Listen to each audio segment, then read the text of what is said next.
Sir ये हम मुसलसल डिसीव होते हैं एक लफ्ज़ जमहूर सुन के।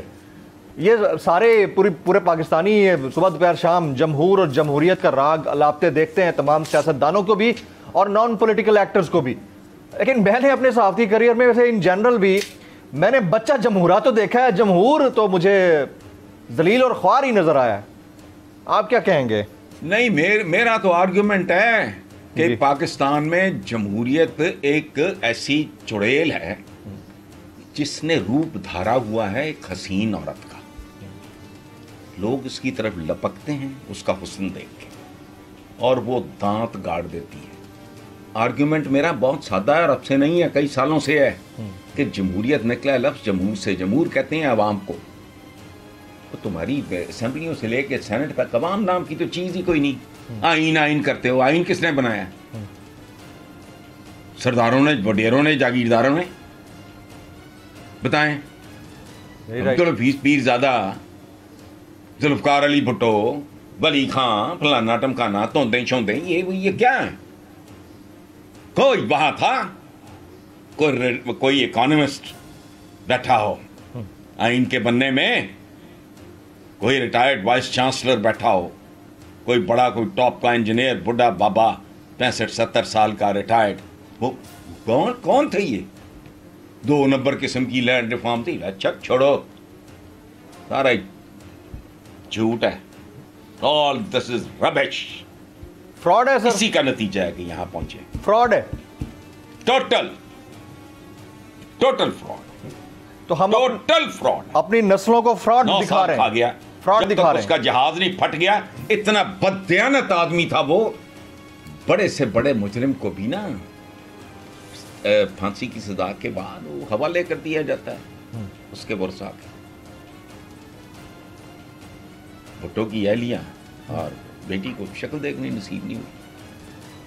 आज भी तस्वीरें छपती हैं, बांध की चारपाई पे एक बेबस लावारिस लाश पड़ी है। 6-8 है जिनमें चंद सरकारी कानिंदे, 8 बंदे हैं। तस्वीर अक्सर छपती है, देख लेना। और वो 9 साल तक बैठा रहा, और उसको सदा क्या मिली? उसका वजूद ही मिटा दिया गया। ये मैं नहीं कहता, पिंडी में ये वहां वो इस्लामाबाद में कहते हैं जबड़ा स्टॉप। जाओ लकी कब्र है, जाओ लक तो है नहीं मान। ये भयानक सदा कुदरत ने उसकी कहते हैं, मशहूर है ये बात, सुनी है। और कोई बईद नहीं है ऐसे आदमी से कि जहां दफनाया गया था भुट्टो को, डेड बॉडी को, वर्षा को तो दी नहीं गई, उसमें कोई केमिकल वगैरह छिड़का गया था ताकि ये बहुत भयानक। ऐसा बंदा इस मुल्क के साथ खिलवाड़ करके जबरदस्ती नमाजें पढ़ाना, किधर गया वो सारा डैश ड्रामा? मुझे बताओ। हमारी एक कॉलमिस्ट ने पिछले दिनों लिखा है कि लाहौर हर शहर में कोई ना कोई अड्डा होता था, ठीक है, बदकारी का, ये जो भी कहना, अगड़ा खत्म करके हर लोकेलिटी में अड्डों का छट्टे दे दिए। शराब बंद है, अब तो कोई बंद नहीं है, बकवास है। दूसरी बात, उससे करोड़ गुना ज्यादा खतरनाक नशे आ गए, लेकिन वो बस ड्रामा। बिल्कुल ये बड़ी अलार्मिंग चीज है। अगर आपको ये वीडियो पसंद आई हो तो सब्सक्राइब कीजिए और बेल आइकन जरूर हिट कीजिएगा।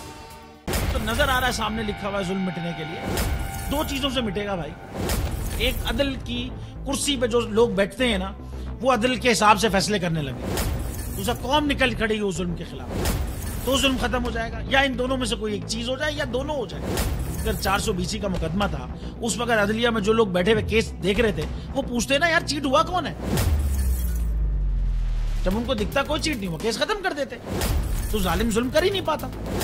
9 जजेस ने नोट बिफोर किया मेरे केस को यार, 1.5 साल चला। शख्सी जमानत का केस, सेम केस इस्लामाबाद में कर दिया। एक ही इल्जाम पे 2 केस हो नहीं सकते भाई। मतलब 60 दिन का वक्त होता है, 102 दिन के बाद मैं जीत गया, केस बरी हो गया, 102 दिन के बाद अपील फाइल की, एक्सेप्ट कर ली। नहीं करते ना एक्सेप्ट, खत्म हो जाता ना जुल्म यार। भरी अदालत में मुझे बरी कर दिया, फिर पता नहीं क्या हुआ, 2.5 घंटे बाद का नोट बिफोर, मैं नहीं सुनता ये केस। खड़े रहते अपने फैसले पे, मिट जाता जुल्म। अल्लाह ताला ने बिठाया इस कुर्सी, इन कुर्सियों पे इनको यार, ये अल्लाह ताला की तरफ से फैसले करने हैं। तो या तो ये फैसले आएंगे, जुल्म मिट जाएगा, या कौम खड़ी हो जाएगी। जुल्म के खिलाफ।